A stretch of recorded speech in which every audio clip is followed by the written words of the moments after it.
Hello and welcome to Colin Bradley Artcast. I'm Stephen Bradley. And I'm Colin Bradley. How you doing, Dad? Okay, Steve, thank you. We're doing quite well with this, aren't we now? Went Wow. straight in today, switched on, there we are. So, Yeah, absolutely.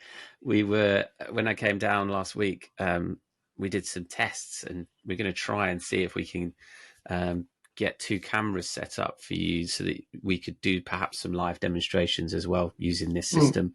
So it could end up being really good. I know I keep saying we're going to test this, we're going to test that, but we really are like working out the kinks. And I think I may have sorted out a way for us to stream to YouTube for sure and potentially Facebook. So yeah, if we can have two angles, one looking at your picture, one looking at you talking, and when maybe we can actually get a good live demo going, which I think people would find so interesting. So yes, it's been great. Your internet connection boost down there has made a hell of a difference. good. Well, it has to us as well. No more falling out. What they call that? Falling out? No, it's not falling out. It's when it Dropping out. that's when dropping out. That's the one. Yeah, yeah. Yeah, All these technical terms.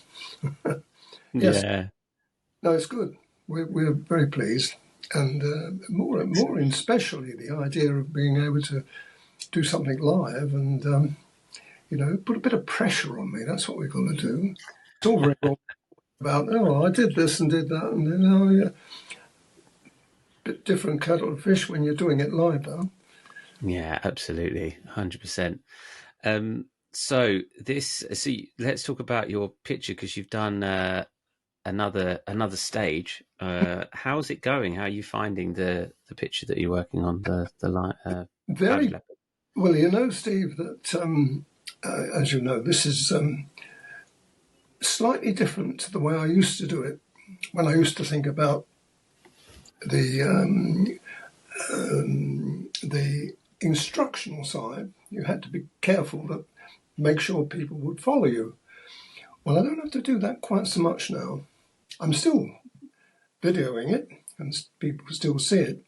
But what I'm doing is I'm working back to the old way I used to do, little bits here and little bits there, and then leaving it and then coming back to it. And now you can see on the screen now, and I'm looking at the original at the moment, but you're seeing it on the screen, so we look at that. You can see that what's happened is from last week, I've extended that background, and I think that really does look good now. And that's going to go right across to the other side. Okay, so we're looking at halfway, really, just beyond halfway, and it'll continue. I'm not worried about that because that's something I can do. But you'll notice that what I've also put in is a little bit of rock. You see that rock that's it, that side. I'm not saying it's finished, but what I wanted to do to see how it relates, and the picture itself has got that in it. Okay, so I'm following the picture, and you can see that the image of that is the same as the image of the leopard. We have the same nearness, if you like, and you can see me just beginning to work on the lower part, but I'm not interested in that now. What I've got is setting it up for future use. And if we move away again, you'll see now the other thing I've done. I don't think I did the nose last week, did I? So that's been put in. And also the snout and the area beneath. But now you can see virtually the whole head, and it's really coming along now. It's beginning to look exactly as I wanted it. I've been back over a couple of times and touching here and there. The area with the ear there, now I haven't touched that ear at all inside the ear. I've gone round it, and you can see now what I've done with the, that's it. Now, what I've done, the markings, which is now, will continue. I've started with them, and I think what I'm going to do there is finish that now. Normally I'd say if I go around the ear, then I can put the ear in. But that's such an important thing for me that I think I'm going to leave it for the moment. You'll see it next week because I shall finish it next week. I'm not saying I'm going to finish the rocks next week, but that ear will be done. But you can see now how I'm building that colour up. Now, the marking itself, that I put a grey in there, and that was the 233 grey to start with. It's almost a waste of time, if you think, because the dark grey pastel paper is virtually the same tone. So why put it in? Well, it's important because the 181, which is the next colour I'm going to be using on that, is a very strong colour. And if you use it on its own, it could be too dark, too strong. By having that background in, the 233, gives you something to work into. And therefore, and you can see that traces of that at the moment in that dark marking behind to the right of the ear. Whereas if you look at the other areas, at the top of the head and particularly down around the eye, I've left some grey where there's a slight lightening and some dark. Now, what I did then, I put some of the 233 back in again on top of the other, so it's cushioned between the two. And I've also used black as well. Now, they're the only colours that I've used in that dark marking. You think, well, could you use others? Well, you could, but there's no need for it. That is doing its job. But the interesting thing here is the area to the bottom of the ear, where you've got the light area. Now, that started off with ivory. Put ivory in, and most of what you see there is ivory. Then I put that other colour. I can never remember the colour I've used here. It's a Caran d'Ache 542, if anybody wants to make those. And that's put in on top of the ivory. Doesn't make an appreciable difference until you see that little bit that I've just started working on. That is 6. No, it's not. It's 186. 186. And that is the colour that changes it. And that basically is it. I did put a little of the 283 in there as well. But then I worked some and some. I put it in, then I put the dark in, the 186 in, then I put more of the ochre, not the ochre, the ivory, and that 542 colour. And I play with that so that I get basically the idea of between the eye and the ear, that section that leads down, you can see how that's actually going to work out. I would think that is probably finished now, that section. I'm not saying it definitely because I've still got the ear to do, and that might have an impact on it. But you can see how it's beginning to register. And I think what I'd like people to take away from this is the natural look that we've achieved. Very often when you've got a marking and you put the marking in and you put the light and the dark in, it looks false, doesn't look real. What I've done there is I've made it look real, as though it's like someone I think mentioned velvety, and that's really what it does look like. But the original picture, I follow the original picture. I don't think you're going to be able to see that very clearly, but that's the original picture I'm working on, and that gives you the same feel there. But do you see what I like about this is you see this the snout, the nose, and the bottom part of the mouth. That area is already standing away. You see, it's standing away from the background. And I've got to maintain that because I've got to make that very dark, those areas. But I think this is going to be a fascinating final touch.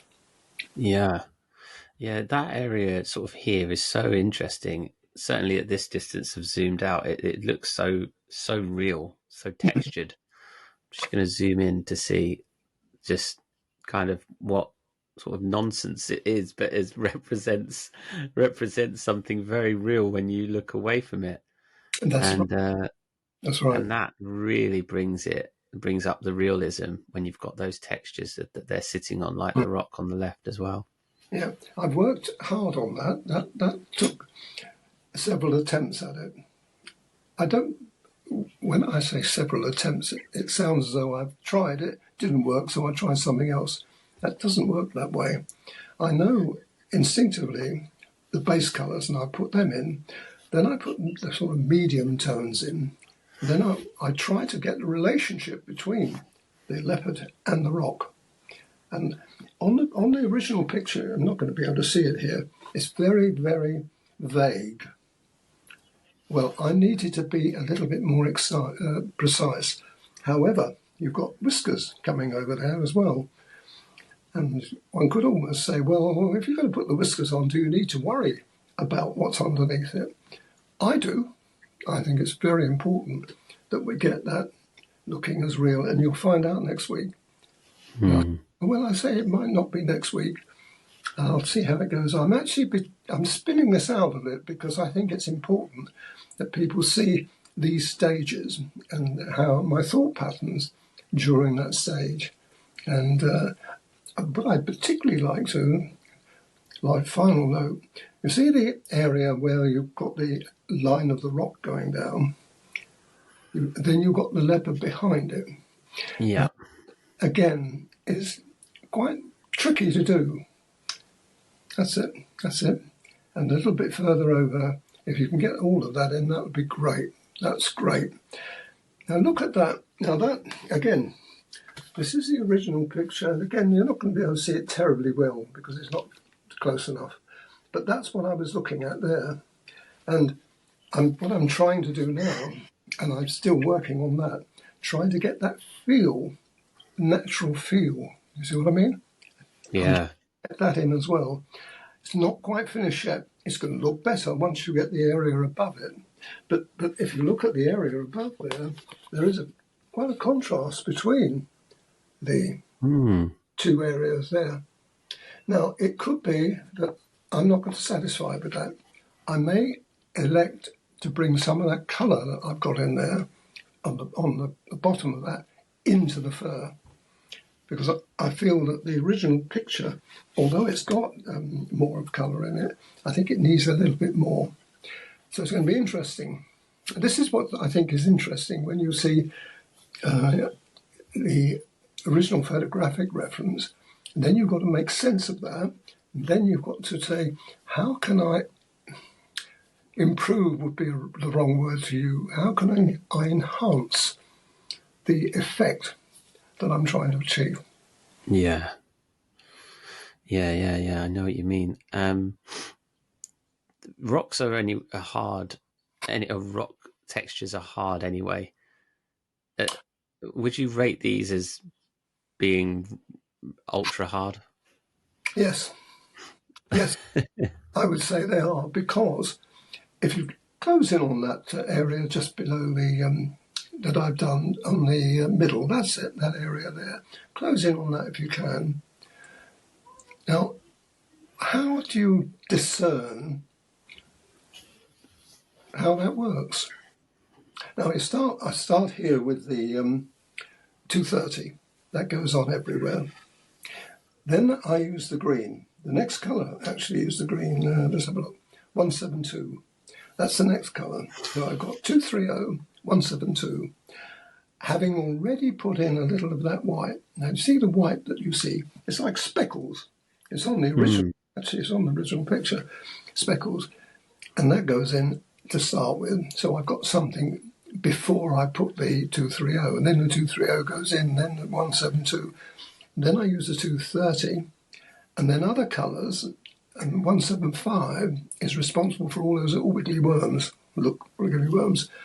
What they won't look quite the same when I finish it. But you've got to put them in to start with. You can see I've already put a hold of army of them coming down there. That is to separate for me. Because not only have we got rocks there, we've got different levels. You've got a hint there on the right-hand side where I'm trying now to get the in-between bit. You're going to have a dark area, and then you've got the light. And to make that work, I've got to work hard on that. So this is what I love doing. I mean, I love the challenge of being able to do that. But how important is that to get it right? Now, background good, clouded leopard good, very pleased with it. What if I mess up those rocks? Doesn't bear thinking about, does it? That's not only have I got to do it as well as I see it on the original photograph, I've got to interpret it. I've got to put dimension in, so one rock comes against another rock, so you get a attempt. It can't be flat. It's got to be three-dimensional. Just to sort of, this is what I've got to face. This is why you're pushing yourself with stuff like this. You're deliberately pushing yourself, and thus pushing our members of the website that can see that will see how you do something like this. It does look challenging, and it's going to be fascinating to actually see that. But and I should probably do it before I do the ear. Come back on that finally to do. Are you finding the process of going back and revisiting sections and sort of dotting around the picture and completing bits and going back and moving on and going back to the ear and all sorts? Are you finding that spontaneity a little bit more enjoyable? Like, does it bring a little bit more of like enjoyment to the picture because you sort of think, oh, now I'll do a bit of this, oh, now I'll do a bit of that, sort of spices up the process? Yes, I do. And I probably don't think of it quite in the same way you're mentioning in that, but I do have that. But what I do is I look at something and I think, how best can I interpret this? What process can I use? What pencils can I use? And how can I get the maximum enjoyment, which is what you're talking about here, out of doing it? Well, I know I'm going to it because I can't wait to start it. I know that I've got this urge to, even now when I'm talking to you about it, I want to, once we finish this podcast, I want to do it. I want to get to it because it's like a passion, I suppose. Can I do it? And I know I can. It's just a question of pulling it out of me.